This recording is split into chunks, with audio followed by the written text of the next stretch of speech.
Estás escuchando Milenio 3 por Aluka Nanika.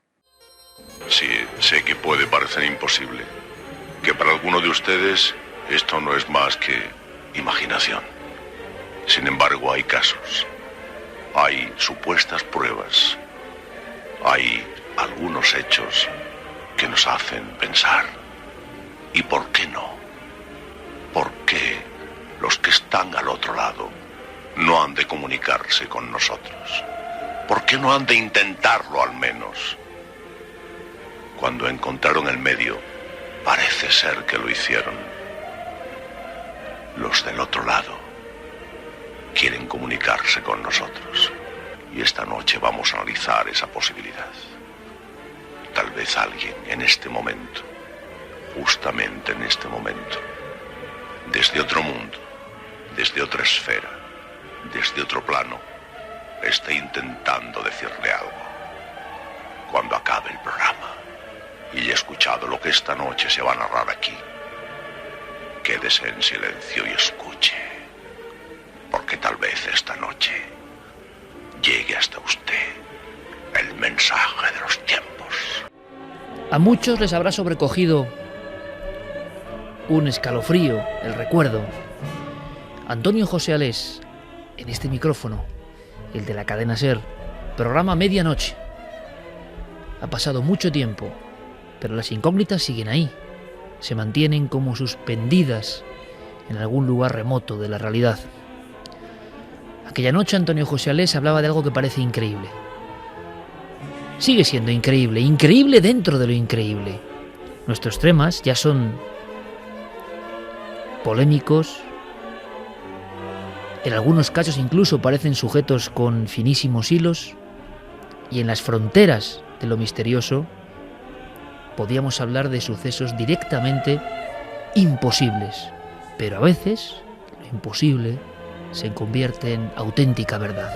El Kyrie del Requiem de Mozart, que suena a mi espalda, a la espalda de todos vosotros esta noche, fue compuesto por ese genio después de una serie de visiones. Mozart creyó que su propio padre le visitaba en forma de espectro. Creyó también que la sombra espigada que apareció bajo la cancela de su puerta en noche febril en la que compuso esta obra maestra de gran belleza y también un toque siniestro, un toque de angustia, una sintonía que en el fondo muestra la luz y la sombra y la partida que cada ser humano tiene que jugar al final de sus días. Contaba Mozart, decía en sus biógrafos, que él creía que la propia parca, vestida con finos ropajes, con rostro hierático, vino a visitarle. La muerte al mismo tiempo, la dama oscura, le había dado la inspiración exacta. Y realmente desde los tiempos de Wolfgang Amadeus Mozart, el genio precoz, desde esos tiempos tan lejanos, el ser humano, realmente desde siempre, ha intentado establecer contacto con el otro lado. Nos iríamos al principio de nuestra crónica como especie. Primero quizá las aguas en las que el hombre se vio reflejado, después los espejos, los más complejos oráculos.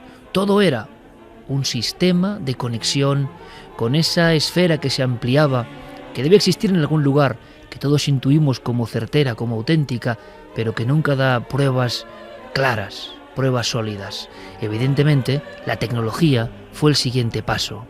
Y dentro de ese paso, la democratización, por ejemplo, de las líneas telefónicas, trajeron nuevos misterios. Misterios que hoy yo creo ni los más avezados investigadores, ni los más crédulos, ni los más fanáticos de la existencia en el más allá, casi defienden.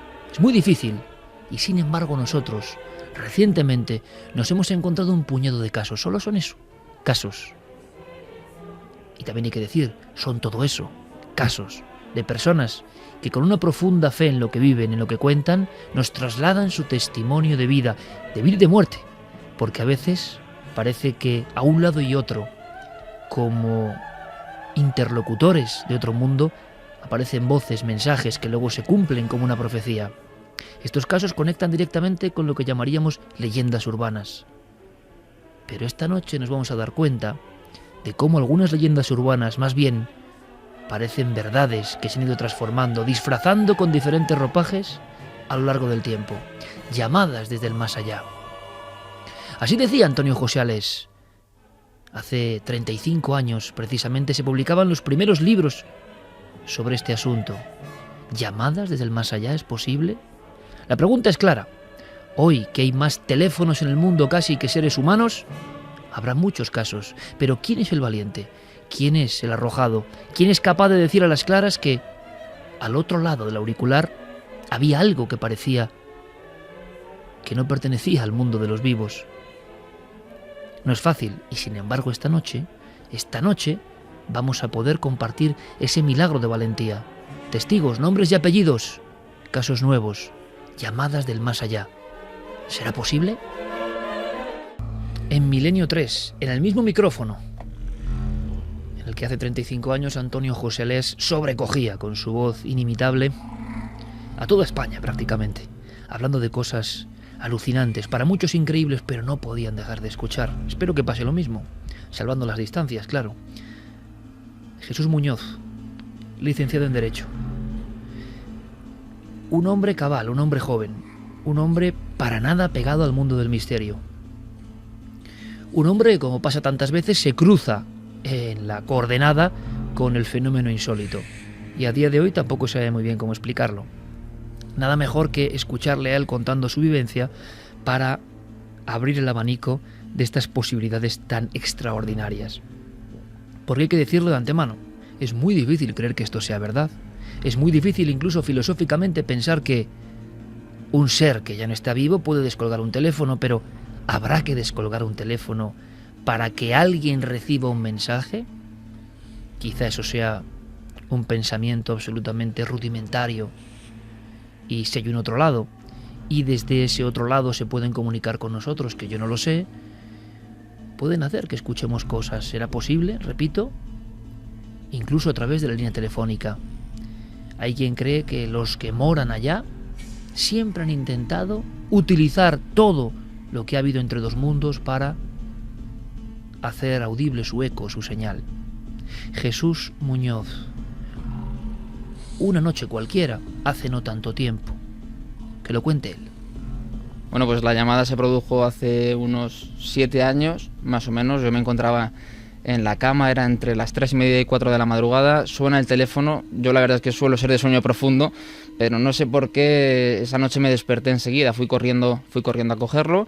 Al otro lado, una voz de una señora mayor, de una persona anciana, que me reclamaba que me identificara, que quién era yo. Entonces yo, sorprendido, porque había sido ella quien había llamado a mi casa, le decía que no, que yo no había llamado a ningún sitio, que era ella, que quién era. Ella seguía insistiendo, y yo, ya viendo que no entraba en razón, pues yo colgué. Una vez que ya volví a la cama, relacioné esa voz con la señora que cada verano bajaba a mi pueblo. Vi que el prefijo era de esta zona al norte de España, de la que era la familia que visitaba mi pueblo. Empecé a darle vueltas, como te digo, y por ese tono de voz, ¿no?, característico que se suele tener por el norte de España, viendo el prefijo y buscando en el ordenador, ya sí que relacioné con esa persona que nos visitaba cada verano. Esta señora era una señora mayor que con su familia bajaba cada verano a pasar todo el periodo estival a esta pequeña aldea. Cada vez tenía más achaques, ¿no?, como suele pasar, y tenía muchos problemas ya para desplazarse. Por tanto, ya dejaron de venir. Sí que se mantuvo el contacto telefónico esporádico, pero ya hacía años que no nos visitaba en persona. A la mañana siguiente yo permanecía todavía durmiendo, por lo tanto mi madre, que no se había despertado con la llamada, no tenía constancia ninguna de lo que había pasado, no hubo oportunidad de que yo se lo contara, y ella sí que por motivos de trabajo, pues cada mañana revisa el teléfono, hace llamadas, ve la lista de llamadas y vio la llamada de esta señora, y ella sí que inmediatamente, al ver el número, identificó el número. Ella lo que hace, evidentemente, se extraña y coge el teléfono y llama, dándole a rellamada. Por lo tanto, no hay lugar a equívoco de que se equivocara al marcar. Se le descuelga el teléfono y de nuevo la misma historia, ¿no? Diga quién es, y no atendía razones ni explicaba nada más. Por lo tanto, ya mi madre se extrañó todavía más, y lo que hizo fue colgar y llamar al teléfono móvil de la hija, que, para sorpresa de todos, lo que hizo fue comunicarle que esta señora mayor había fallecido la noche anterior. 1:42 sería el caso prototípico, aunque no es fácil con una persona de ámbito cultural importante, repito, sin ningún tipo de conexión con el misterio, contándolo con esta claridad y, por tanto, con su arrojo y valentía, como decíamos, animando a que vosotros, bien sea en primera persona, bien sea por haber conocido otros testimonios, como ocurre en muchos círculos familiares, de los que no se puede dudar, este experimento de esta noche, de alguna manera, es una llamada a precisamente ese posicionarse en favor del misterio, porque sabemos que es muy difícil, muy complicado hacer lo que ha hecho Jesús Muñoz, por ejemplo. Contar lo que a él le pasó. Su madre de testigo. Su madre vuelve a hablar con esa figura a la mañana siguiente. Madre e hijo. Pero es que Jesús Muñoz ha estado con nosotros. Y no hace falta, Javier Pérez Campos, compañero. Buenas noches, Iker. Tú que le conoces hace muchos años. Sí, hace muchísimo. Amigos de infancia. Ha estudiado periodismo, licenciado en Derecho y... ¿Con qué tranquilidad, con qué claridad? Oye, es que... Bueno, ¿qué conclusión tiene? Bueno, aquí lo importante además es eso, ¿no? Él nunca ha mostrado interés especial por el misterio, salvo que somos amigos y bueno, pues yo le he contado algunas cosas, ¿no? Y por eso me ha hecho conocedor de esta historia. Su conclusión, lo que nos contaba en la redacción hace unos minutos prácticamente, es que, bueno, esto es lo que a él le ocurrió, es lo que le ocurrió a su madre, pero fíjate, incluso a él mismo le extrañan ciertas cosas, como por ejemplo que esta mujer llamara a ellos como si fuera a darles un mensaje porque, bueno, tenían una relación, pero hacía años que no se veían personalmente, no tenían una relación muy directa porque ni siquiera vivían en la misma ciudad, es decir, les chocaba que esta mujer, si hubiera querido dar un último mensaje, hubiera elegido a ellos para hacerlo. Y había una segunda cosa que les chocaba también dentro de toda esta historia, y es que esta mujer estaba muy anciana, estaba muy mayor, y estaba tan impedida que era incapaz de llamar por sí sola. Cada vez que querían que llamara algún familiar, pues su hija o alguien que estuviera con ella tenía que marcar el teléfono. Por tanto, lo que es doblemente extraño es que ella hacía muchos años que no podía marcar las teclas del propio teléfono. Un elemento más que se repetirá en los casos porque evidentemente a raíz de estas novedades o de haber sido conocedores el equipo de Milenio 3 de una serie de más coincidencias, como suele pasar en el mundo del misterio, ya me entendéis, ¿no? Se conjuntan varios sucesos sin ninguna conexión entre ellos, pero que coinciden en la franja del tiempo, los investigamos y nos autoobligamos, para ofreceroslo a todos vosotros, a investigar un poco en este mundo, como digo, tan al límite incluso de los temas límites. Están en la frontera, ¿no? En la frontera de lo increíble. Pero ¿qué mensaje habrá aquí? Es muy curioso porque coincide, Javier, con algunos de los estudios que hay, hablaremos a lo largo de esta noche de dossier, sobre el tono y la frialdad de estas llamadas, sean lo que sean, se manifiestan en los breves minutos en los cuales el interlocutor cree que está hablando con alguien que no se entera muy bien, que está enfermo posiblemente, que no muestra emociones, y estas claves se dan una tras otra en el caso de Jesús Muñoz. Completamente, y no solo en el de Jesús, sino en otro que escucharemos más adelante. Yo me he quedado un poco helado, yo a él lo conozco, como decía, desde hace mucho, y esto ha sido una serie de sincronicidades. Yo conocía el testimonio de Jesús a raíz de este verano. Posteriormente, a Milenio 3 nos ha llegado otro caso que contaremos, y después, analizando el tema, y gracias a Diego Marañón, que nos decía que en la revista número 50 de Mundo Desconocido aparecía información de este tipo, pues yo he acudido a la colección y ahí estaba, por ejemplo, un estudio de Scott Rogo en los años 80. Cuenta que él durante 2 años, junto a un compañero, investiga este tipo de historias, este tipo de testimonios de gente que dice haber contactado con personas fallecidas a través del teléfono, o mejor dicho, que ellos han contactado con estas personas, y hay unos detalles que se repiten como un patrón constante que una y otra vez aparece en este tipo de casuística, y es uno de esos detalles que la persona, el supuesto fallecido, mantiene siempre una relación fría, habla muy poco, parece incluso que está perdido o desorientado, y esto es lo que nos cuenta Jesús. Esta mujer no parece aclararse, parece que no sabe ni siquiera quién ha llamado, pues ese detalle es uno de los que se repite una y otra vez en este tipo de casos. La llamada se recibe a altas horas de la noche, y el parte de defunción habla de una muerte mucho más temprana. Sí, además es un paro cardíaco, es decir, que no había posibilidad de que ella estuviera agonizando e intentara llamar en esos últimos momentos de su vida.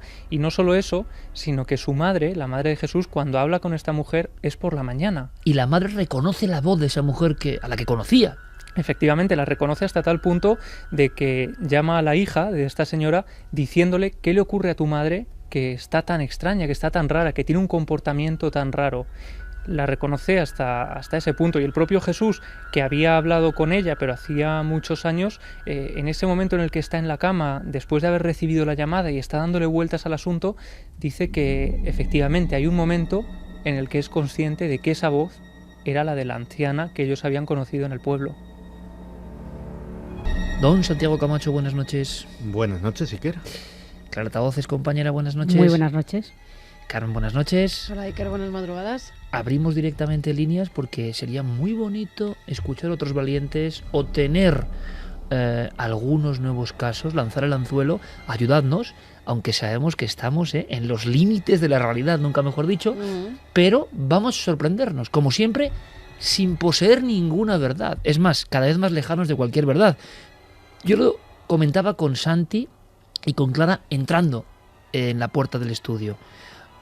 Veréis, esto es muy difícil de creer, estamos todos de acuerdo. Por eso yo creo que los investigadores ya casi ni se atreven a sacar estos temas. Por eso, al mismo tiempo, como un efecto boomerang, un testigo que le ha pasado esto es muy difícil que cuente. Se puede contar un ovni, ver una figura. Bueno, pues gracias a la labor que muchos hacemos, no solo nosotros, sino muchos otros colegas, programas, compañeros, va normalizándose, ¿no? No hace falta estar loco para ver una cosa extraña. Pero esto, es que estos son varios minutos, por lo menos segundos, hablando con algo que luego está muerto. ¿Cómo es posible? Así que quizá esta noche haya más valientes, quién sabe. Quizá esta noche haya más valientes y quizá esta noche reciban una llamada, aunque no creo, porque media España ha desconectado ya el fijo, o eso es lo que nos dicen a través de las redes sociales. Vamos a dar esas vías de contacto para que nos manden pues sus preguntas, sus dudas, y también, si lo tienen, esos casos en los que una llamada extraña se cuela, no solo en los teléfonos fijos, sino también ya en los móviles. Sí, sí. A través de las redes sociales nos tienen que buscar en Nave del Misterio, tanto en Twitter, en Facebook como en Google+, y si nos quieren escribir un mail, milenio3 con número @cadenaser.com. En la banda sonora original de este programa, nuestro compañero Noel Calero, Fermín Agustín, por supuesto, Fermín Agustí, por supuesto, en la redacción. Es que el hombre está creciendo, ¿no? Y nosotros incluso le incorporamos letras a su apellido por su gran labor. También, por supuesto, Guillermo León y Diego Marañón, haciendo viva esta edición paralela en la red. Esta noche es un poco de escalofrío, sí, y sinceramente nos gusta porque creemos que hay algo que es sumamente interesante en esos últimos territorios de nuestros temas.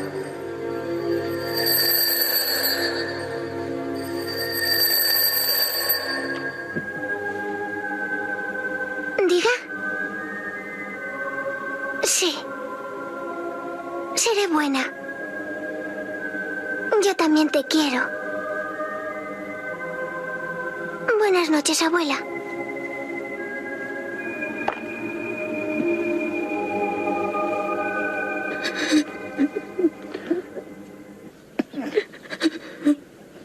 ¿Qué pasa?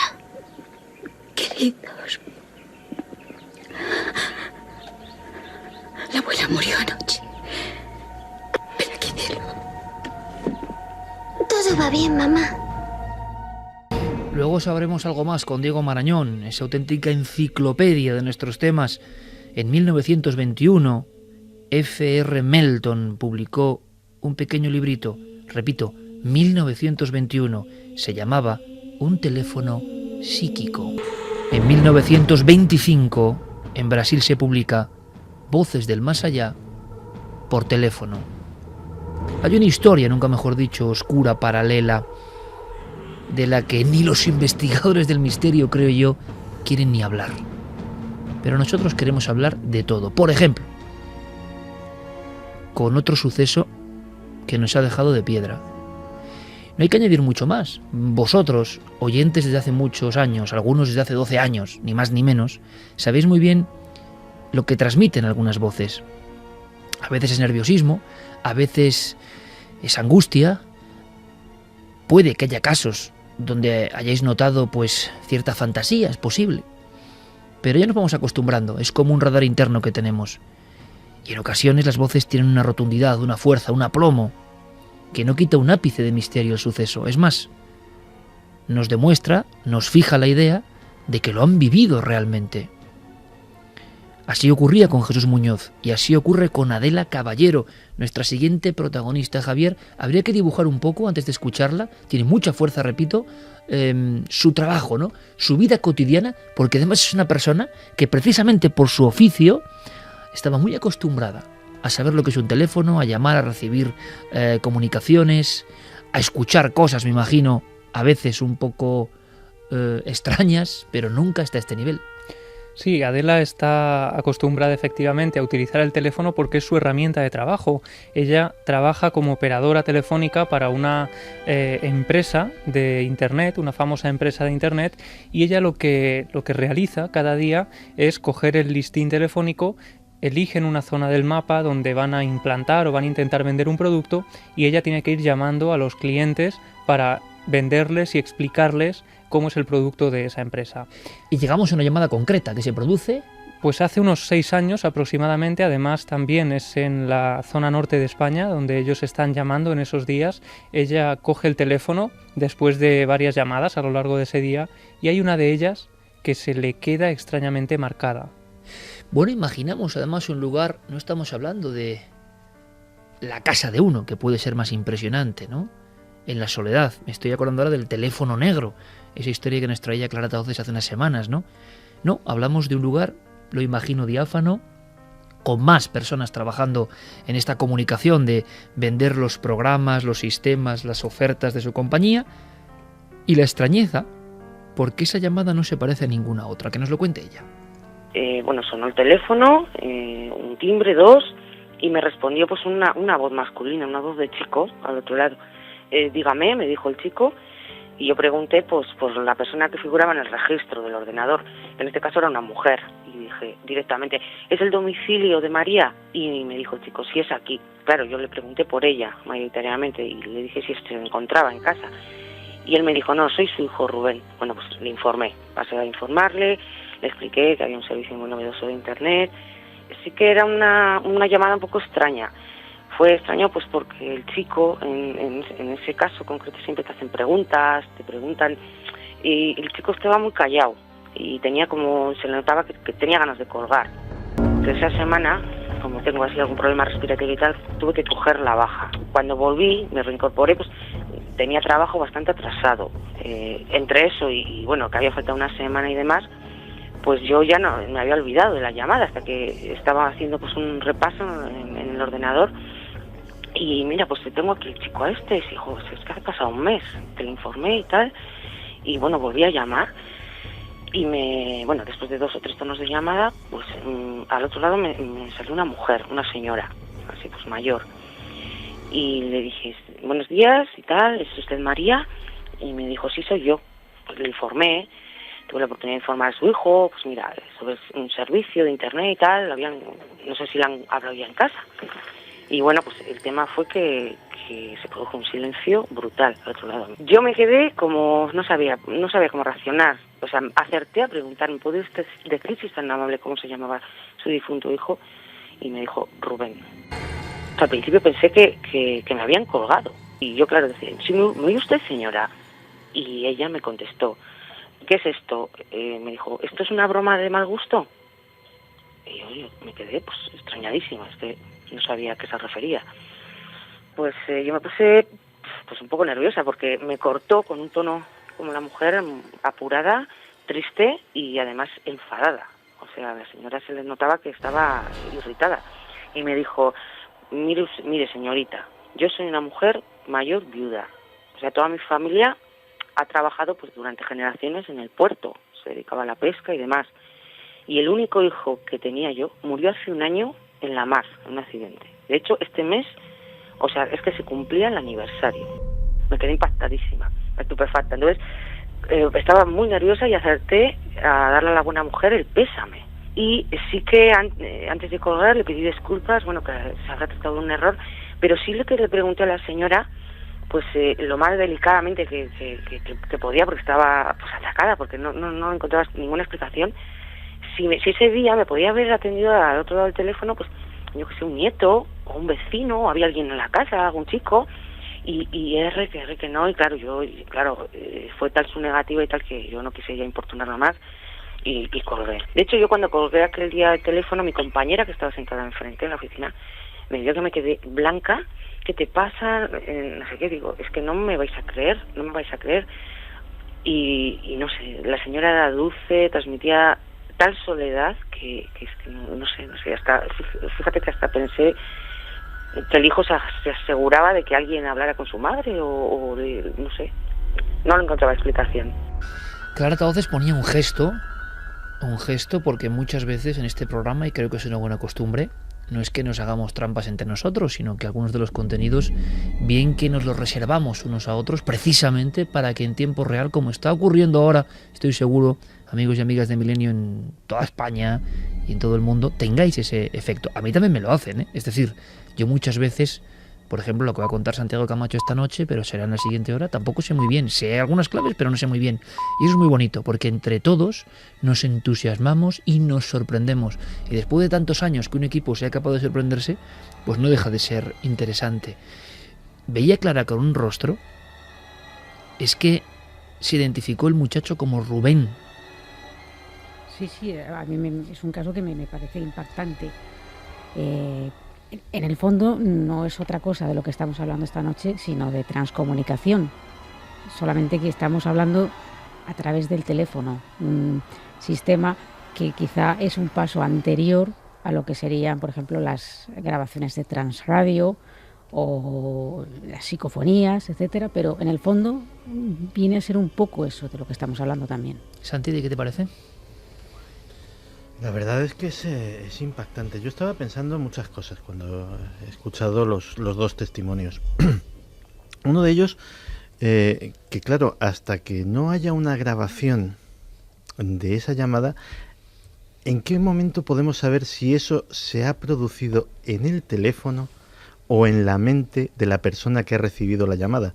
¿Cómo no? Ahí está la pregunta clave. Sin quitarle en absoluto validez al fenómeno en sí, es decir, sin quitarle validez al suceso, que ya de por sí me parece fascinante. Y luego pensaba en hasta qué punto le hemos abierto una nueva puerta a lo desconocido. Fíjate, hasta que se inventó el teléfono, por la noche cerrabas la puerta de tu casa, cerrabas las ventanas, echabas las persianas y hasta la mañana siguiente, salvo que llegase alguien con un asunto realmente grave o realmente importante, estabas perfectamente aislado del mundo. Estabas seguro, estabas en tu caparazón. En el mundo del siglo XXI ese caparazón tiene un montón de fisuras por el que se nos van metiendo cosas. Se nos van metiendo inoportunos que nos venden cosas, se nos van metiendo llamadas de amigos, conocidos, desconocidos, gente que te pide, gente que te da, gente que no sé qué. ¿Y por qué no se te puede colar por una de esas resquicios, por una de esas múltiples rendijas que hemos abierto? Que los hemos abierto a través de nuestros ordenadores, a través del teléfono, a través de miles de medios. ¿Por qué no se puede colar precisamente la esencia de ese otro lado del que siempre hablamos? Fíjate, Santi, que yo creo que has dado una clave absolutamente básica, y esto es una pura intuición, ¿eh? Es totalmente subjetivo y por supuesto no tengo ninguna prueba, pero me da a mí que estas llamadas nunca se grabarían. Tengo esa impresión. Está ocurriendo algo entre la persona. A menos que sea que te dejen la llamada en un contestador, que ha pasado también. Sí, en algunos casos ha pasado, pero yo no sé la fiabilidad de esos casos, tampoco lo sé. Hay varios muy impresionantes, cierto. Pero, bueno, y quizá, no lo tenía pensado, pero quizá recordemos alguno, porque hay un par de historias de este tipo que son tremendas, cierto. Las escucharemos si queréis. Bueno, decirnos vosotros si queréis o no queréis, porque son dos grabaciones de verdad no aptas para cardíacos y sobre todo para muchas personas que ahora se incorporan y que son muy jóvenes. Pero a lo que voy es que a mí me da la sensación, igual me equivoco, que este fenómeno tiene que ver mucho con la mente del receptor. Está ocurriendo algo ahí que no sé si realmente es la línea telefónica y el mensaje de la persona difunta la que está viajando a través de la línea telefónica, sino que, bueno, el ruido que está ahí en el auricular del teléfono se está transformando en algo que se interpreta como eso. Bueno, lo que ocurre es que no se graba la voz, pero en el caso de Jesús sí que queda una prueba, digamos. En aquella época no eran los teléfonos móviles de ahora, eran los Domo, que estaban tan de moda, estos teléfonos que tenían una pequeña pantalla y te decían el número de teléfono desde donde te estaban llamando. Y eso sí que queda registrado en el teléfono, es decir, en la propia memoria del teléfono queda registrado el número con prefijo del norte de España, que es precisamente lo que permite a la madre de él llamar por teléfono y devolver la llamada. Es decir, que ahí sí que queda una huella, digamos, de esta comunicación. Mira, en el último testimonio que hemos escuchado daba una clave que yo creo que ni ella sabía. En todos los estudios que se han hecho de llamadas desde el más allá, la mayoría se producen o bien en una semana después de que la persona ha fallecido o bien en una fecha... Aniversario. Exactamente, en una fecha señalada. En este caso, al parecer, era un año desde que se había muerto el chico. Era un accidente en el mar, por lo que parece, en una familia que trabajaba en el puerto. Suele haber varias características que pasan en todos estos casos. Ese ruido diferente al ruido normal de un teléfono fijo, parece como la película de Ruido Blanco, esa especie de ruido que se escucha como muy de fondo y una voz que parece que está muy lejana, como los teléfonos antiguos. No sé si recordaréis cuando estábamos en el pueblo de los abuelos, que había teléfonos que parecía que hablábamos desde otro país diferente, pues esa voz lejana. También lo de las fechas señaladas, y también parece ser que la persona en un primer momento... hay dos variantes. Si sabe que la persona ha muerto, se queda sin hablar, pero si no sabe que la persona que la está llamando ha muerto, entablan una conversación bastante diferente a si tiene conocimiento de que ya ha fallecido. Suelen ser más largas las conversaciones cuando al que llaman no sabe que la persona que le está llamando ha fallecido. Es interesante escuchar hoy seguro los mensajes antes. Bueno, esto en el fondo, y ahora lo comentaremos, esto da para filosofar un poco, de verdad, porque estamos viendo la vieja historia, la viejísima historia del muerto que vuelve o el muerto que da un mensaje, que por lo menos del siglo XIII hay evidencias y hay grabados. Hay uno que a mí de verdad siempre me puso los pelos de punta, la de los 3 caballeros muertos, ¿no?, que aparecen en el cementerio. Hay grabados y frescos románicos donde aparece el caballero en su montura, aterrorizado porque pasa al lado del cementerio, y en el cementerio lo que hay son 3 figuras, 3 calaveras, todavía con el sudario. Algún sudario está carcomido. El pintor identifica así el tiempo que ha transcurrido, y los 3 están en la puerta o levantados sobre el sepulcro y están como esperándole. Es el muerto que vuelve. Se va transformando esa historia, porque a veces cuando el caballero huye despavorido, se va con un jirón por accidente, un trozo de tela, cuenta la leyenda, y al final ese trozo de tela, al ir al cementerio, tiene que ver con algo que está en el nicho.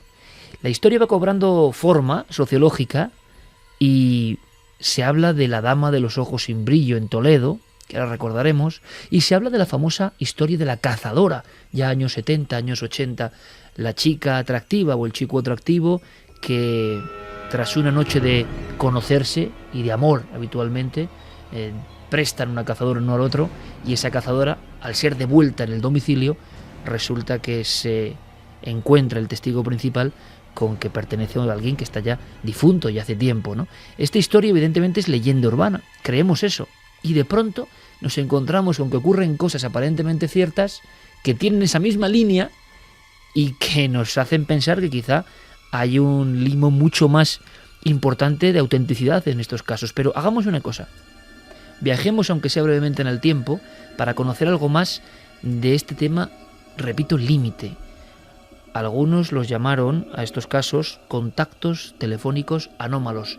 2 y 8 minutos. Diego Marañón, compañero, buenas noches. Hola Iker, muy buenas noches a todos, ¿qué tal? Yo me he quedado muy sorprendido, había datos que no recordaba.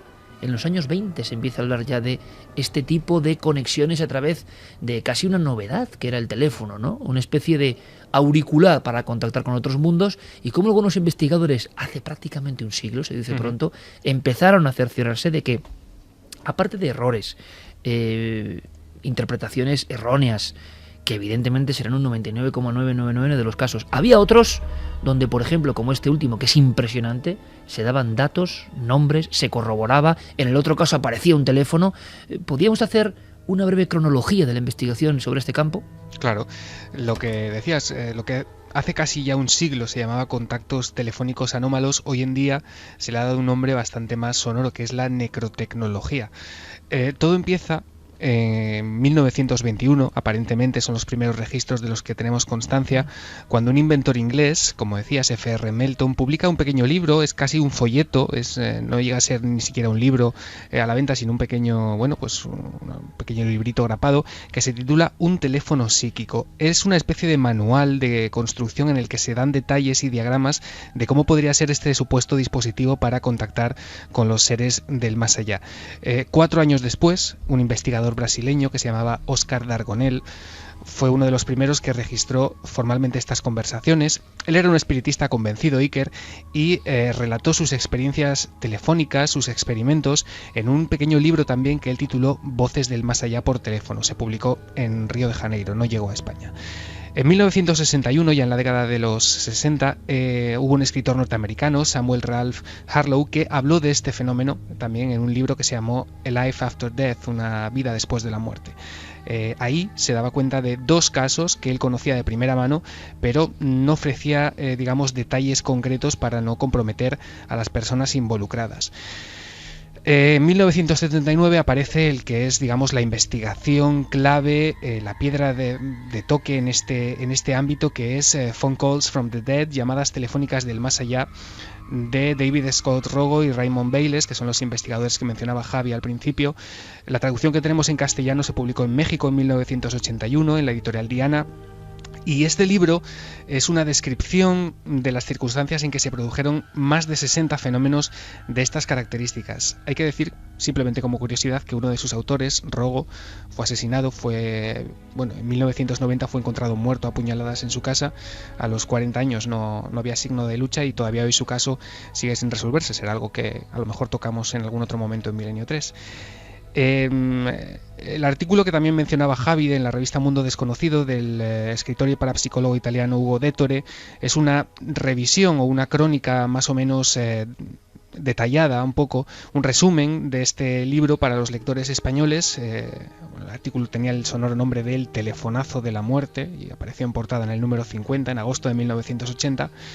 Y después de este libro de Scott Rogo y de Raymond Bayles de 1979 no hay apenas más investigaciones serias o detalladas hasta que en noviembre de 2010 un investigador inglés, Callum Cooper, de la Universidad de Sheffield Hallam, publica un artículo bastante extenso, Iker, de 21 páginas, que yo desconocía hasta hoy mismo que con los años se ha convertido en un libro. Él lo ha publicado, ha extendido su investigación y hace un tiempo publicó un libro con el mismo título, Phone Calls from the Dead, ha ampliado ese artículo. En él se hacía un repaso extendido, se añadían nuevos casos a día de hoy de lo que había dado de sí este fenómeno de las llamadas telefónicas de los muertos. Él empieza dando una breve nota histórica, hace una introducción en el que recuerda la clasificación, porque es muy interesante, hay una clasificación de llamadas. Hay 5 tipos, esto yo lo desconocía por completo y lo hace este investigador de la Universidad de Sheffield. No, en realidad los que lo hacen son Scott Rogo y Raymond Bayles en ese libro. Él extrae todo esa información. Efectivamente, él que la pone un poquito al día, actualiza cómo pueden ser esos tipos. Si quieres los comentamos rápidamente. Venga, 5 tipos de contactos telefónicos anómalos. Efectivamente, las llamadas pueden ser del tipo 1, que son llamadas simples. Estas ocurren cuando el difunto pronuncia unas pocas palabras y cuando no hay respuesta ante las preguntas del interlocutor. Es decir, recibimos una llamada, nosotros le preguntamos y no obtenemos ningún tipo de respuesta. El tipo 2 serían llamadas prolongadas. Estas duran algo más y ya contienen conversaciones breves. La persona a la que se llama no sabe, es curioso, que su interlocutor está muerto en ese momento. El tipo 3 son llamadas de respuesta, es decir, una persona viva llama a otra sin saber que está muerto y esta persona le responde. El tipo 4 se llaman llamadas aparentes y son una mezcla de los tipos 1 y 2. Y por último, las llamadas del tipo 5 son un poco especiales porque se llaman llamadas intencionales. Estas ocurren cuando pensamos en llamar a alguien, pero lo posponemos por el motivo que sea. En ese momento decidimos hacer otra cosa y aún así la otra persona afirma que ha recibido una llamada con nuestra voz, es decir, alguien se ha puesto en contacto pues o imitando nuestra voz o utilizando pues nuestro timbre. Es el equivalente, dicen, a las apariciones, pero en este contexto de las llamadas telefónicas. Luego, por último, ya Callum Cooper, como te digo, este investigador inglés hace un repaso por algunos casos nuevos. Bueno, hay un par muy recientes, ¿no? Del 2008, si no me equivoco, y del 2009, que coincide, además, es curioso, con los dos que hemos sacado al principio. Destacan nuestros dos casos. Sí, en 2008, además ya hablamos del Milenio 3 la temporada pasada, ocurre un choque de trenes en el distrito de Chatsworth, en Los Ángeles, que acaba con la vida de varias personas, y el móvil de una de las víctimas, de Charles Peck, que muere inmediatamente en el acto, realiza en las horas posteriores a su muerte 35 llamadas a distintos miembros de su familia, hasta que encuentran su cadáver. Un año después, en diciembre de 2009, es Catherine, una investigadora de este fenómeno, ¿no?, de las voces electrónicas, quien le cuenta su caso a este investigador y le dice que 3 años antes, en 2006, ha recibido en su buzón de voz un supuesto mensaje de su madre y de su suegro. Ambos estaban fallecidos ya y en ese mensaje, bueno, lo que hacían era reconfortarle y darle ánimos, decirle que estaban bien. Y es curioso porque hace mucho hincapié en que las voces, en este caso, no van cada una por su lado, sino que en ese mensaje suenan superpuestas, una voz encima de la otra. Las dos voces dicen exactamente lo mismo y a modo de coro, bueno, le dan ánimos y le dicen a esta mujer que no se preocupe. El artículo de Cooper acaba dando una serie de posibles explicaciones y, bueno, da paso a lo que puede ocurrir en el futuro. Se dice ya que están empezando a llegar emails también desde el más allá. Se nos dice que pues investigadores como por ejemplo Peter Fenton o Brad Stiger, que es un estudioso que también se ha ocupado del fenómeno OVNI, han documentado ya este tipo de registros, ¿no?, de registros de correo electrónico supuestamente enviados por personas fallecidas. Y por último, Cooper concluye diciendo que estos fenómenos, de ser reales, serían una prueba de la supervivencia de la personalidad después de la muerte, y que él profetiza que cuanto más avance la tecnología y los recursos humanos para comunicarnos a distancia, más gente afirmará estar recibiendo este tipo de mensajes. Diego, hasta dentro de un rato, amigo. Hasta ahora. ¿Qué dice nuestro público a las 2:16? Pues dicen algunos, la mayoría, que tienen mucho miedo. Bueno, es este tema principal. Es verdad que este tema da un poco de miedo, ¿no? No tendría por qué, porque en el fondo es muchas veces para decir estoy bien, ¿no?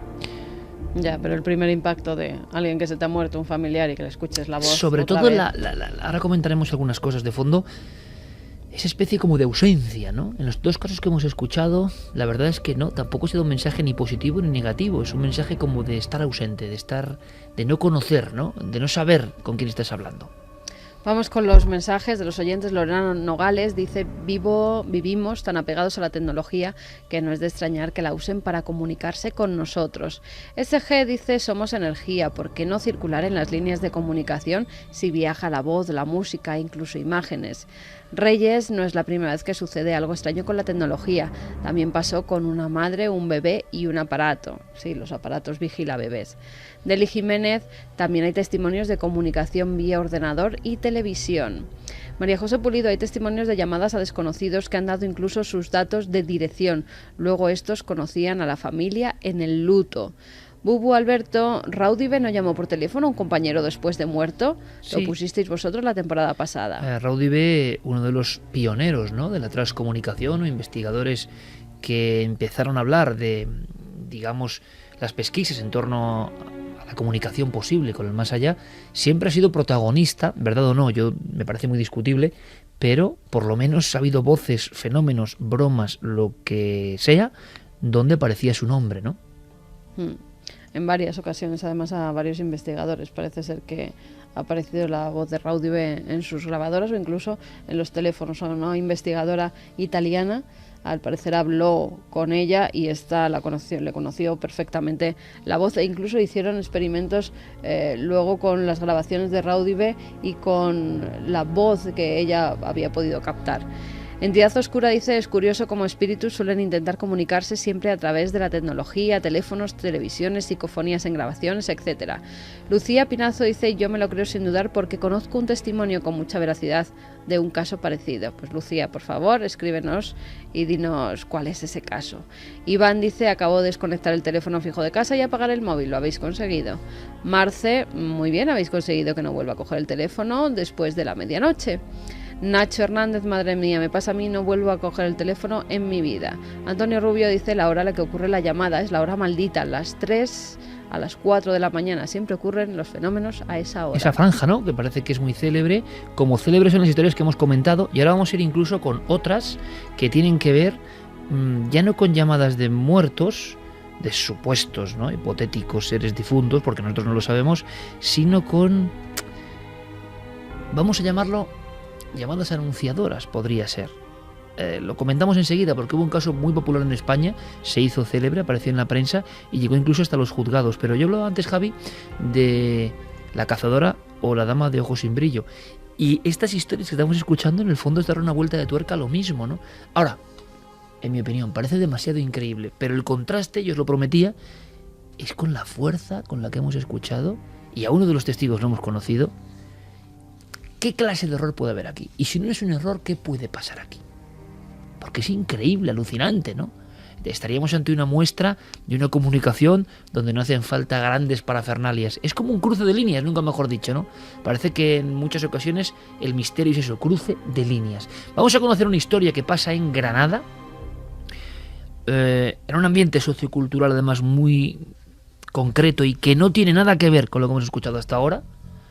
Gente bastante humilde, y que sin embargo esto llegó a los juzgados, es posible. Yo lo recuerdo de hace varios años de tocarlo como noticia, pero en una noche como hoy tiene que aparecer, aunque sea brevemente, esta historia. Pues nos remontamos a julio del año 2005, aparece en varios diarios una noticia de una familia que está muy asustada y ha pedido al juzgado exhumar el cuerpo de su madre, o por lo menos abrir la tumba para extraer algo de esta. ¿Qué querían extraer? Un crucifijo. ¿Y por qué? Incluso llevan las grabaciones al juzgado, porque al parecer su madre, una señora Filomena de 55 años que había muerto de un cáncer, estaba dándoles mensajes por teléfono en el que hacía mención a una cruz, como que le quitaran la cruz. Ven, ven, es lo que decía a las hijas que escuchan la voz de su difunta madre, y entonces ellas se acuerdan de una cosa. Cuando fueron a enterrarla, y es costumbre además en muchas zonas de España, al introducir el ataúd, lo que hacen los familiares es quitar el crucifijo que hay encima de la tapa del ataúd y lo guardan en sus casas posteriormente. En este caso no lo hicieron. Se lo dijeron a un familiar que por favor quitara el crucifijo, pero el enterrador tenía prisa, dijo que eso ya no se hacía, que ahora con pues los ataúdes nuevos que no hacía falta. Total, que la enterraron con el crucifijo en la tapa del ataúd. Ellas creen que por eso su madre no descansa tranquila y por eso quieren que quite el crucifijo de la tapa. Ellas nos lo contaban de esta forma, Iker. El ataúd que lleva encima es la que creemos que es, porque no lleva otra. Es que eso es lo que se siente más claro, que pide ven, Pili, la cruz, ven. Para mí está muy claro. En el mensaje pronunciaba de esta forma el mensaje. Decía: Pili, la cruz, Pili, toma aliento y dice: ven. Lo suelta así. Está muy claro, muy claro. Y yo presiento que es mi madre. Oigo la voz de ella. Ellas presentían que era su madre, creían fervientemente que pues era una llamada desde el más allá, y por eso, con toda su buena intención, fueron al juzgado para pedir permiso. Claro, tú imagínate el juez cuando recibe a esta familia con unas grabaciones diciendo que su madre desde el más allá quiere pues que abran la tumba. El juez dice que eso no es competencia suya porque no sabe cómo actuar.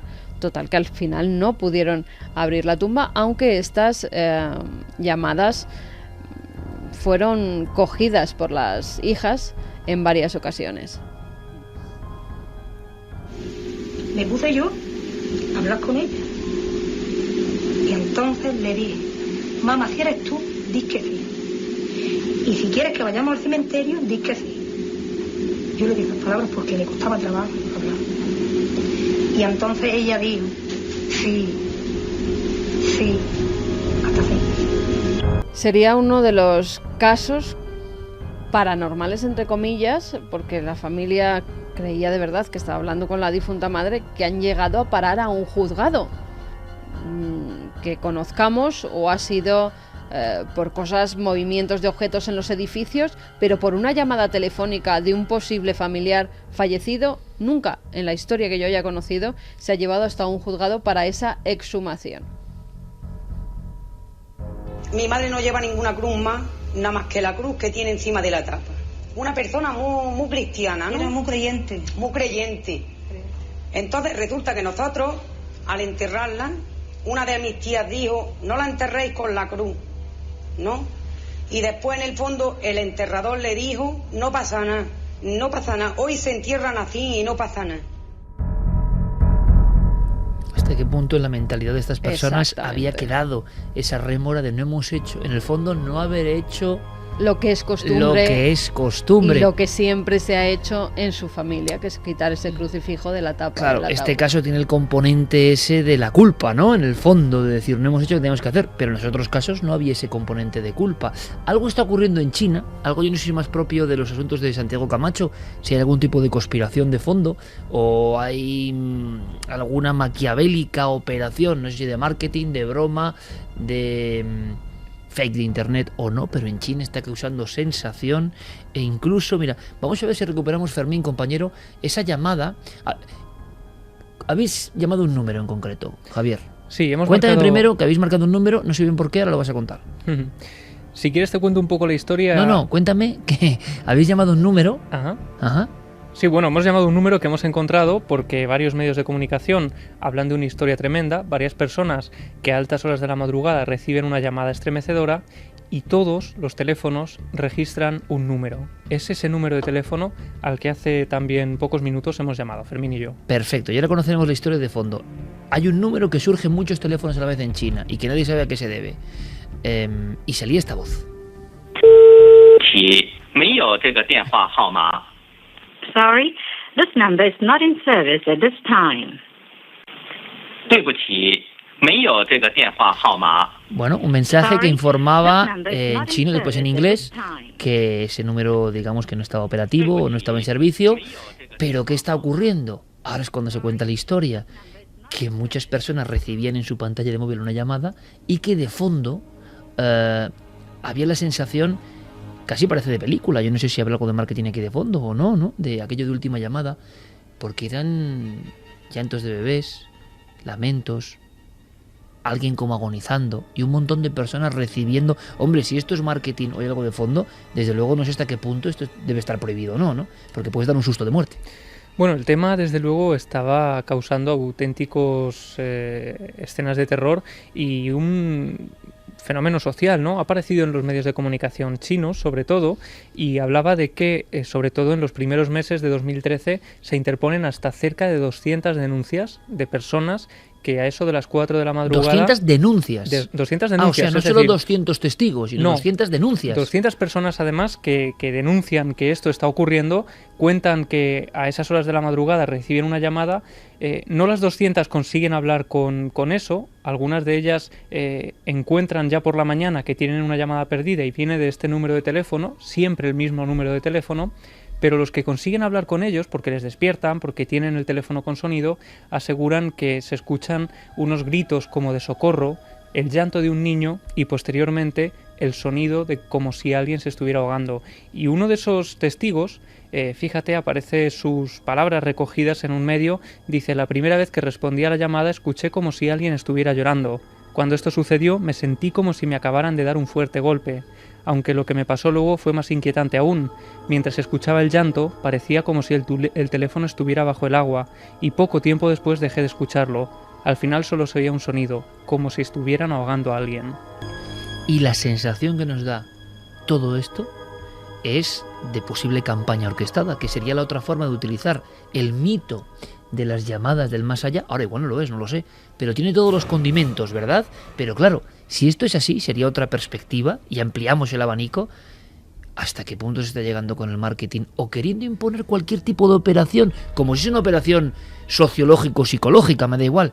Pero ¿hasta qué punto el uso de las tecnologías, compañeros, puede provocar, en China, ojo, con unas creencias muy concretas, bueno, le puedes dar un infarto a alguien, ¿eh? Bueno, lo que ocurre es que los testigos, los que tenían además registrado ese teléfono y ese número de teléfono en su terminal, han acudido a la compañía china Unicom, que también se ha manifestado y ha hecho unas declaraciones públicas diciendo que ese número en concreto pertenece a las propias líneas de la empresa, a las de los trabajadores de la empresa, pero que son incapaces de localizar al trabajador que tiene ese número de teléfono. Entre otras cosas, porque dentro de la propia empresa ese teléfono no está agenciado a ningún trabajador.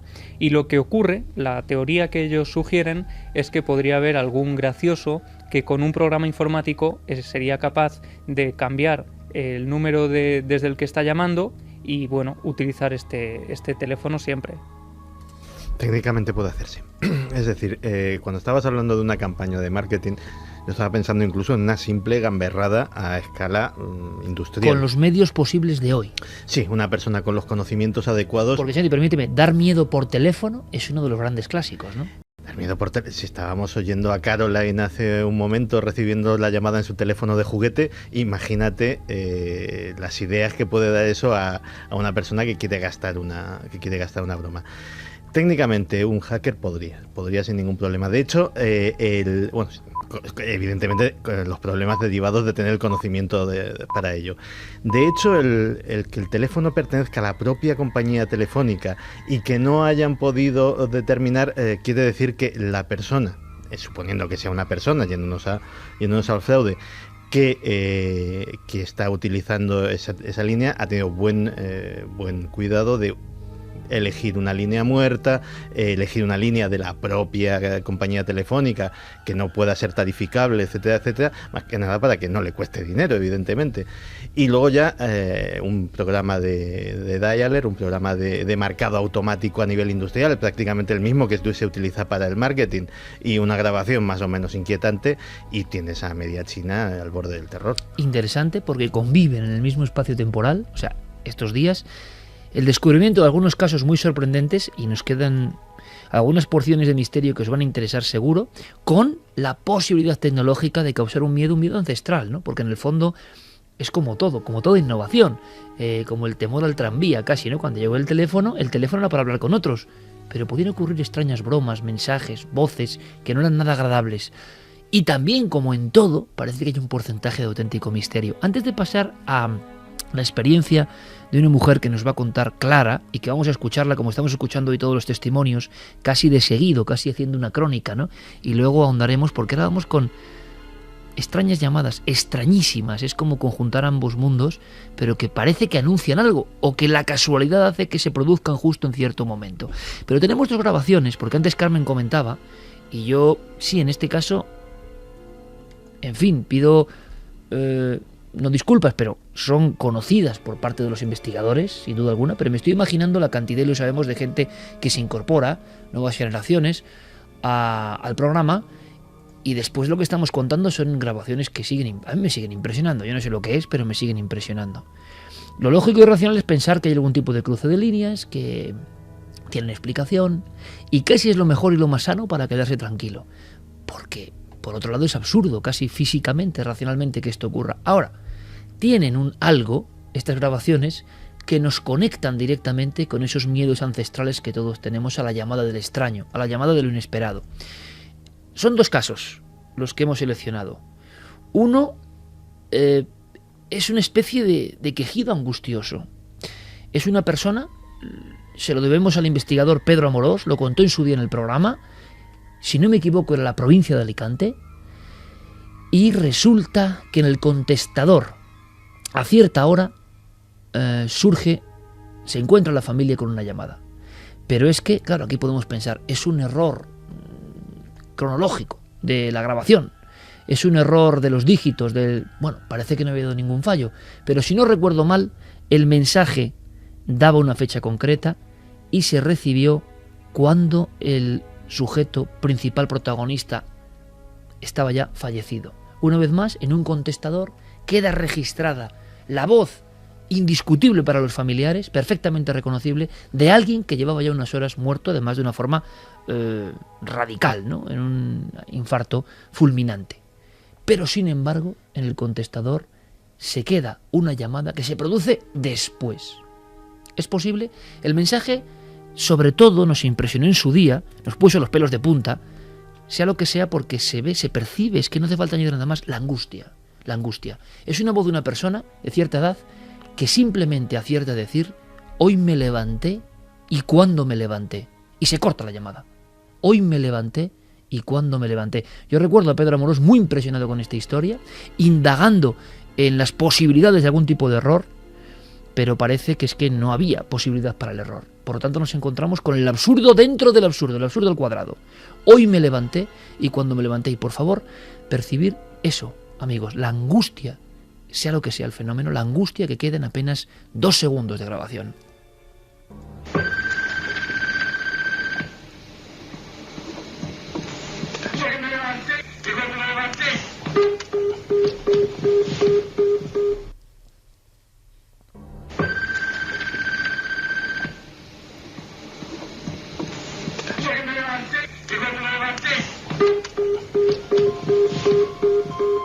Posiblemente nunca lleguemos a saber qué ocurre. Si realmente ese hombre, aún con vida, pudo hacer una última llamada, y esa angustia es la angustia de alguien real, que está a punto de recibir el susto, ¿no?, tremendo de un infarto. Pero todas las comprobaciones parece que daban por imposible esta posibilidad. Por otro lado, hay otra grabación todavía mucho más dramática en su contenido. Es una grabación que alguien identifica como la voz de su propia madre difunta hace muchos años, pero que tenía una relación de absoluto odio con la persona que recibe en el teléfono esta comunicación. Claro, lo que dice directamente es Furcia, varias veces, Furcia. Es uno de los clásicos del misterio y que yo sepa, desde luego merecería una reinvestigación profunda, ¿no? A lo que vamos es a lo que a nosotros nos sugiere todo esto. ¿Errores o algo más? Escuchad una llamada ya con más de 2 décadas y 3 de antigüedad, y que dice este insulto, ¿no? Desde luego, si es otra cosa y no es paranormal, está muy logrado, ¿eh? Y la persona que lo recibió no me extraña que tenga un auténtico shock. Imaginaos recibir en los viejos contestadores este mensaje.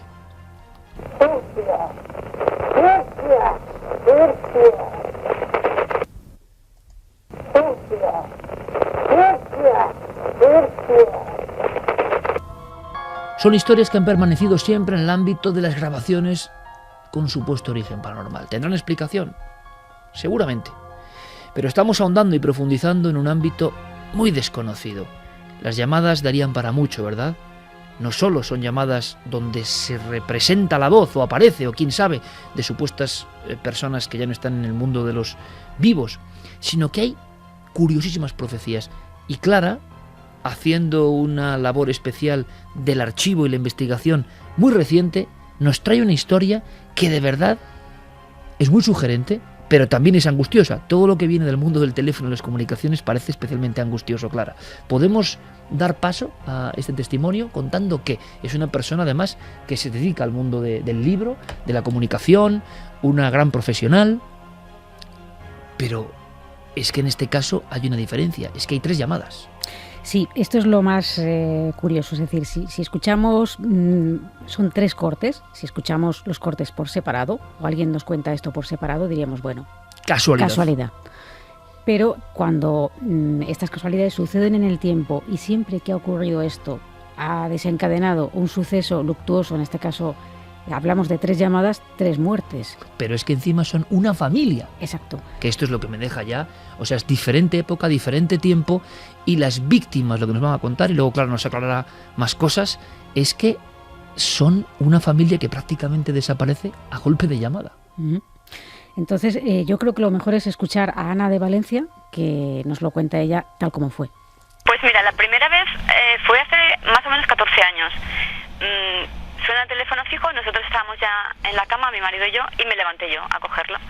Y no contestaba nadie. La impresión que me daba a mí, seguramente por la hora, después de un ratito de silencio, es que se reía alguien. Y claro, eso me mosqueó y dije, ala, que se vayan a donde te imaginas. Les colgué el teléfono, a quien fuera, y me fui a la cama.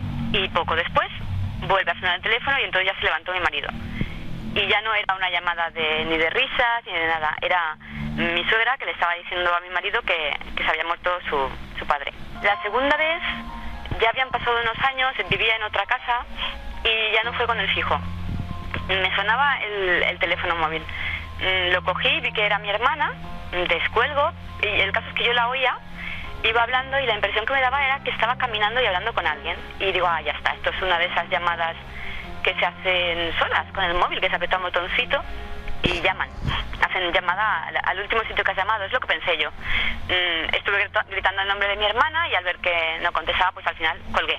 Y no sé si fue ese mismo día o al siguiente, me vuelve a sonar el móvil, pero para cuando llego ya se había cortado. Pero sí estaba registrado el nombre de la persona que me había llamado. Así que le llamé, pero el móvil estaba apagado. Entonces, más tarde me llamó esa persona y me dijo, ¿qué quieres? Y digo, no, ¿qué quieres tú? Uy, pero tú no me has llamado. Total, que al final le dije, no, a ver, yo tenía una llamada tuya a esta hora. Y me dijo, eso es imposible, porque a esta hora yo estaba en unas conferencias y el móvil lo tenía totalmente apagado. Y entonces ya me quedé así un poco parada, digo, uy, 2 llamadas tan seguidas y tan raras, y siempre pasa algo. Efectivamente, esa semana se muere el suegro de mi hermana, la misma a la que había estado escuchando por el móvil. Estaba sentada frente al ordenador, tenía mi móvil a la izquierda en la mesa y mi marido estaba detrás viendo la tele y empieza a sonarle el móvil y de repente le oigo que me pregunta, ¿para qué me llamas? Y me giro y digo, ¿cómo que para qué te llamo? Y le señalo mi móvil porque lo tenía al lado y se lo enseñé y él no tuvo la picardía de descolgar y preguntar a ver quién era, directamente colgó. Entonces me quedé un poco con la curiosidad de saber si habría algo, a qué venía el fallo, ¿no? Porque todos los fallos los entiendo como naturales, pero quizás como señales, porque da la casualidad que también en esa misma semana, cuando me pasó esto, se murió es que esto es toda la familia, la suegra de mi hermana, la misma, o sea, primero el suegro, luego la suegra, y finalmente esa semana ha pasado que se ha muerto mi excuñado. Las 3 personas que integran una familia. Sí, lo curioso efectivamente es que hay como unas, vamos a decir, consecuencias de esas llamadas que aparentemente parecen absurdas, porque ¿qué más absurdo es que estén 2 personas en una misma habitación y reciba una llamada de su propia mujer cuando tiene el teléfono delante y él no está en uso? Es decir, esto pues... ¿Qué significa esto entonces? ¿De qué estamos hablando? De señales, quizá. ¿Y señales de qué? Pues esto es...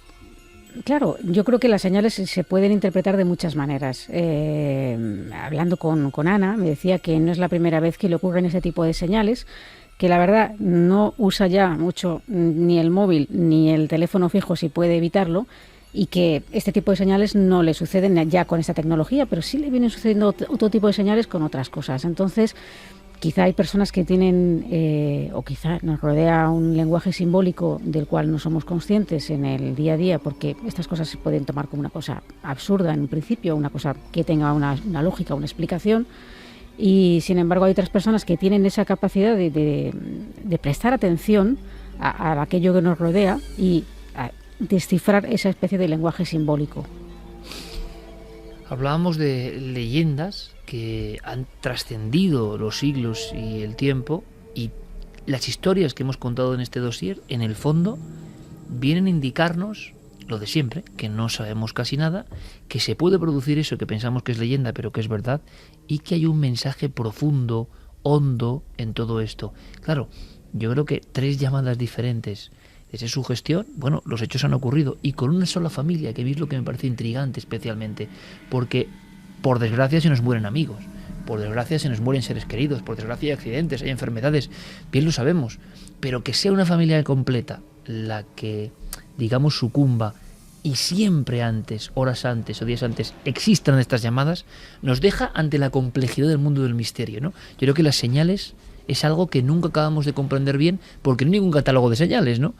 Siempre es algo extraordinario, algo que aparece de una forma y que tiene una lectura profunda, pero que nosotros ya prácticamente hemos perdido cualquier conexión con ella. Terminamos el dossier, si os parece, compañeros, con mensajes. Yo no sé si habrá personas que hayan recibido algún tipo de llamada, o es mucho más complicado de lo que parece? Sí, nos han escrito algunos mails contándonos pues que o ellos o gente que conocían han recibido alguna llamada un tanto extraña.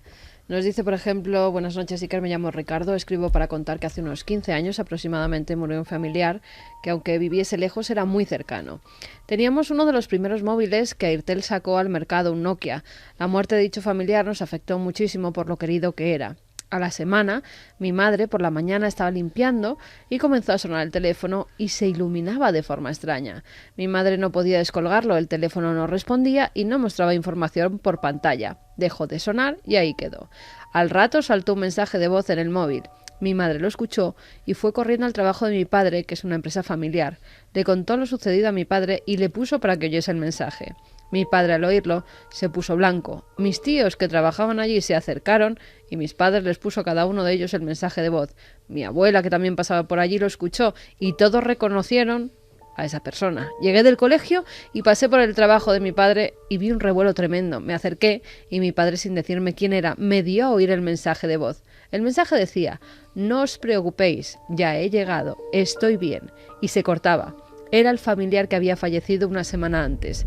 Para mí era como mi segundo padre. Me quedé al principio pensando que era antiguo. Cuando me contaron que lo habían recibido esa misma mañana, de fondo no se escuchaba nada, pero tampoco era silencio. Era muy extraño.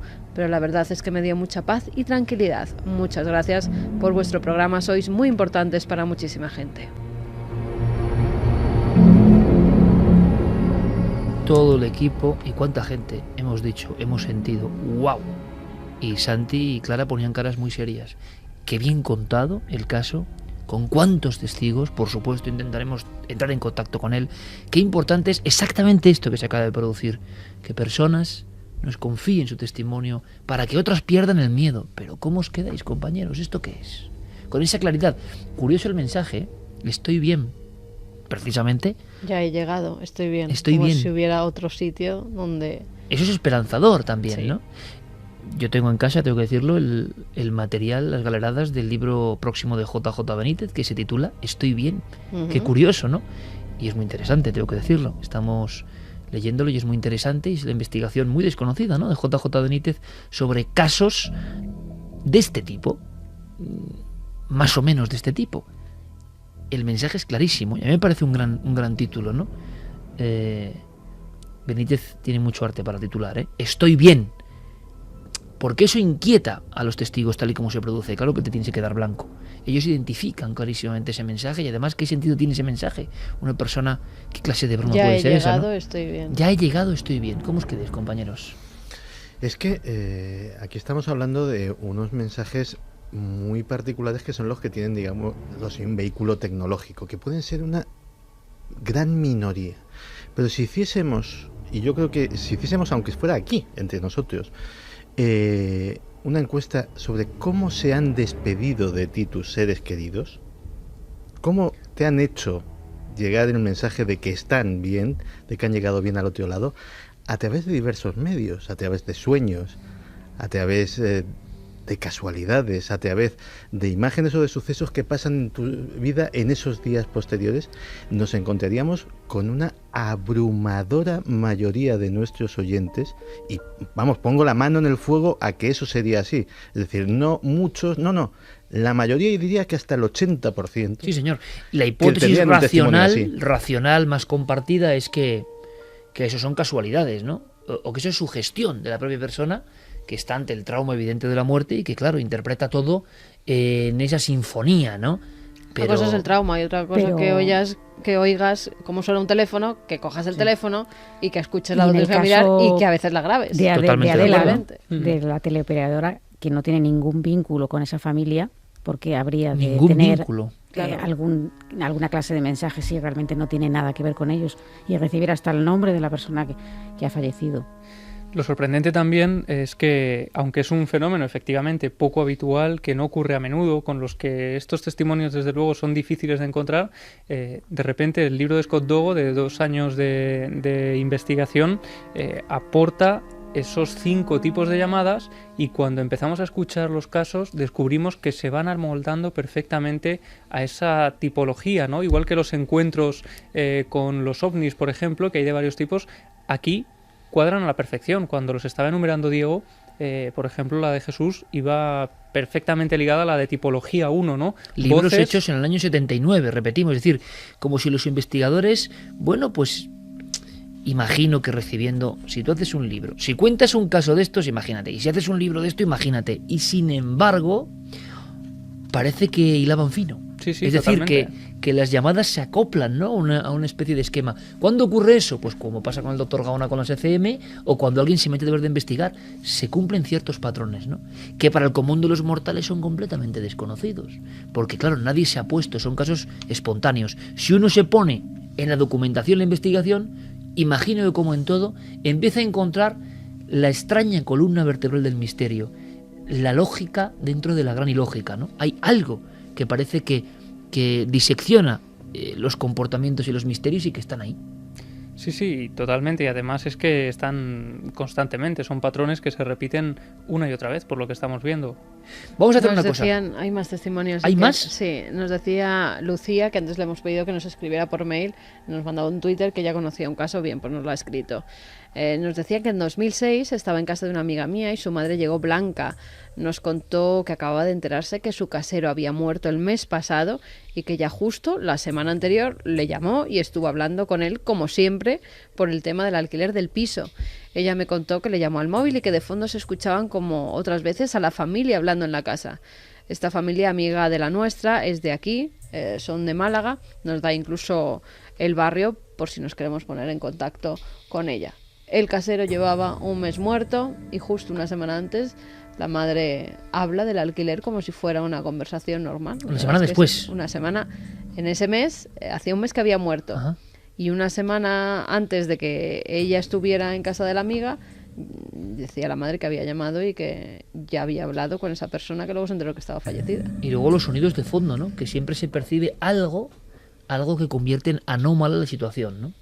También nos escribía Mario, dice: una persona muy cercana a mí, la primera persona que me tuvo en sus brazos después de mi madre al nacer, le pasó algo muy parecido. Al poco tiempo de morir su padre, su teléfono móvil empezó a sonar y en la pantalla aparecía que quien le llamaba era su padre desde su móvil. Ella fue a buscar el teléfono del padre, que tenía guardado, y estaba apagado. De hecho, estaba sin la batería puesta. Se seguían sucediendo las llamadas y ella, muy nerviosa, quitó la batería de su móvil y cogió un martillo para destrozar prácticamente el teléfono.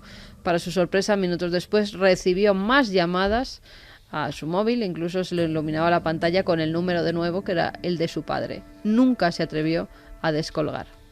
Bueno, historias que desde luego, utilizando la lógica, no tienen ningún sentido. Por eso hablábamos de la última frontera del misterio, pero sin duda hay elementos que extraer de todo Hay esto. uno más. Nos decían que el 5 de agosto de 2009 falleció su suegro Hiroshi en Japón. No llegué a conocerlo en persona y no acudí a su funeral. Quedamos ambos sin conocernos, el deseo de vernos en suspenso. A los pocos días de madrugada me desperté porque sentía un crepitar como de estática en un oído y me pareció escuchar su voz saludándome. Unos días después, de día, regresando a casa en un autobús de línea, se repitió el fenómeno de los chasquidos y el sonido crepitante, pero sentí que no podía sintonizar y no oía ninguna voz. El 5 de febrero, el día de su cumpleaños de 2010, regresé a casa tras comprar una vela e incienso para encenderlos en su memoria y cuando estaba ante su foto sonó el teléfono. Yo tengo un domo que refleja el número que te llama. Eché un vistazo rápido al número y observé que comenzaba por 00 y di por hecho que sería algún familiar de mi esposo. Pero aunque me mantuve a la escucha unos minutos y me daba la sensación de que había alguien al otro lado de la línea, no escuchaba ninguna voz, por lo que decidí colgar. Entonces comprobé el número que me había llamado. Eran todo ceros, en toda la capacidad que tiene para mostrar la pantalla. Me armé de valor y puse rellamada, pero una locución de Telefónica indicaba que el teléfono que estaba marcando no existía. Nos lo contaba Eva Villanueva. Pues a las 2:53, Eva Villanueva acaba de dejarnos paralizados porque nosotros siempre creemos que lo hemos escuchado todo y no lo hemos escuchado todo, y ninguna recreación de Cuarto Milenio, ninguna película yo creo que supera a veces la fuerza de la realidad, de los hechos que han ocurrido, que tendrán alguna explicación, no lo sabemos. Jaque nos escribía también diciendo que a su tía Dolores le ocurrió exactamente lo que estamos hablando hoy. Hace 16 años falleció un tío hermano y justo 2 días después del funeral se quedó helada cuando recibió en casa una llamada al llegar del trabajo, donde el tío de ella le llamó para decirle: hola Loli, estad tranquilos, estoy bien, estoy en un buen lugar. Mi tía lo contó una vez e hizo jurar a la familia no volver a hablar nunca más de esto. Pues nos sentimos muy orgullosos de la audiencia, porque esto es lo que pretendíamos, ¿no? Exhumar, desenterrar de lo más profundo, de lo más increíble estos casos que tienen que tener algún significado, tienen que darse por algún motivo, y seguramente hay componentes maravillosos de fondo. El mensaje que más se repite, sin duda: estoy bien. Curiosísimo, nuestro dossier nos gusta que acabe con este mensaje, y lo que hay que hacer a partir de ahora es reflexionar. Como vamos a reflexionar nosotros precisamente mañana, nos metemos en camisa de 11 varas, 23F, pero ojo, yo quiero que lo tengáis muy claro, amigos, no es un programa solo del 23F, el 23F es una parte, tan solo una parte, porque la idea es contar la otra historia de nuestra historia, pero se han cumplido, o se cumplen mañana, 33 años de aquel acontecimiento, el golpe de Estado en nuestro país.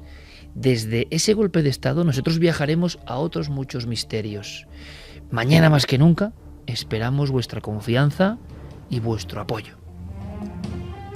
Lo que he pensado siempre es que hubo un 23F palpable y con personajes reconocidos, y otros que actuaron en la sombra, que no se ha sabido y que han seguido su vida como si nada. Es bastante difícil contar la pura verdad en este país. Nadie pregunta porque todo es oscuro y todo es secreto. Entonces el 23F es un acontecimiento más que nunca se quedará aclarado realmente. Es francamente extraño todo el tiempo transcurrido entre la producción del golpe y la aparición del rey en televisión de una manera pública y terminante. La gente que quiere implicar al rey simplemente es porque está en los extremos, en las antípodas de la democracia. La sociedad cada vez se hace más luz sobre lo que sucedió el 23F de 1981, pero desde luego no se ha contado de ninguna manera lo que pasaba y todas las interioridades de lo que allí sucedió. La verdad correcta, políticamente correcta u oficialmente sigue en una lectura del 23 de febrero que para nada se corresponde con la realidad de aquellos hechos. Esto es solo un previo, escuchándolo, madre mía, me da hasta miedo emitir el programa, sinceramente, pero ahí están periodistas de la talla de Antonio Casado, Jesús Cacho, Javier Nart, ahí está Mariano Revilla, nuestro querido y eterno jefe para nosotros, tantos años en esta casa, y que en esta casa se jugó el pellejo, mañana lo descubriréis, pero se jugó un tiro de verdad por emitir el sonido del 23F, y tuvo que ser como no la cadena SER. Hizo un truco que le pudo costar la vida a Mariano Revilla, y mañana nos lo cuenta. Pero también hay todo tipo de especialistas de los servicios de inteligencia, jefes de los cuerpos de élite, de la OME y de la Guardia Civil, y van a hablar de lo que ellos saben. Pero Santi, sería un error pensar que solo vamos a hablar del 23F, repito, hay mucho material, es un esfuerzo tremendo en tiempo récord, hay unas recreaciones increíbles y es un viaje para conocer la cara B de nuestra historia, en un solo programa. Claro, porque muchas veces hemos hablado de quién mató a Kennedy, quién tumbó las Torres Gemelas, hemos centrado nuestra atención en conspiraciones o en historias poco claras de Estados Unidos y de otros países. Pero ¿por qué no miramos un poquito más cerca? ¿Por qué no levantamos un poco la alfombra de nuestra historia y vemos el polvo que hay debajo, que alguien ha barrido para que no se vea?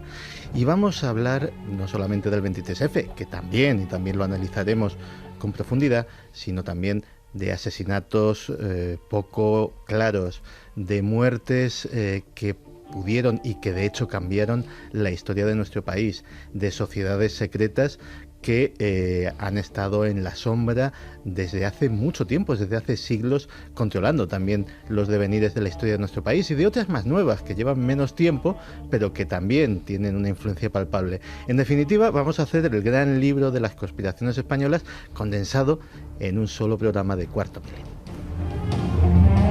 A ver si esto exactamente ahora es una muestra de apoyo. Fermín Agustí, compañero. Buenas noches, Iker. En Twitter ya somos Trending Topic, Milenio 3. Gracias. Pues a ver si lo somos mañana, ¿eh? Porque tenemos primero competencia con maravillosos programas. Estoy seguro que van a hacer una buena obra de divulgación y seguro que muchos dicen, hombre, no hables de eso. Pues sí, seguro que es una noche para ver muchos programas, grabar otros y por favor, si podéis ver Cuarto Milenio, mejor que mejor. Pero, por ejemplo, la muerte del duque de Cádiz, yo creo que nos vamos a sobrecoger mañana, ¿eh? Carmen, nos vamos a sobrecoger. Pues sí, porque... Cuéntame sobre una cosa que es increíble. Dime. Murió, no decapitado, algunos dicen guillotinado, no es así, el duque de Cádiz. Vamos a hablar de conspiraciones contra la monarquía, pero es verdad que la persona que tenía ese cable en la mano que prácticamente decapitó al primo del rey desapareció como si fuera un fantasma. Totalmente, se lo tragó la tierra. No se volvió a saber nunca más de él. Es más, nunca ha hablado ni ha testificado en ningún sitio. Asesinatos de presidentes, 5 presidentes españoles y detrás logias, sociedades secretas, la masonería y el poder de las sociedades secretas hoy. ¿Cuál es? Debates, investigación y bueno, como ha contado Santi, el dossier B, la otra cara de nuestra historia. Mañana en Cuarto Milenio os esperamos a las 10:30, y creo que va a ser muy sorprendente. Yo creo que vamos a aprender cosas, que es lo importante. Nos vamos a sorprender y quizá nos vamos a alarmar, pero ya nos hemos lanzado, así que, bueno, ahora todas las noticias con nuestros compañeros, como siempre en la SER, y después continuamos con un montón de cosas en Milenio 3.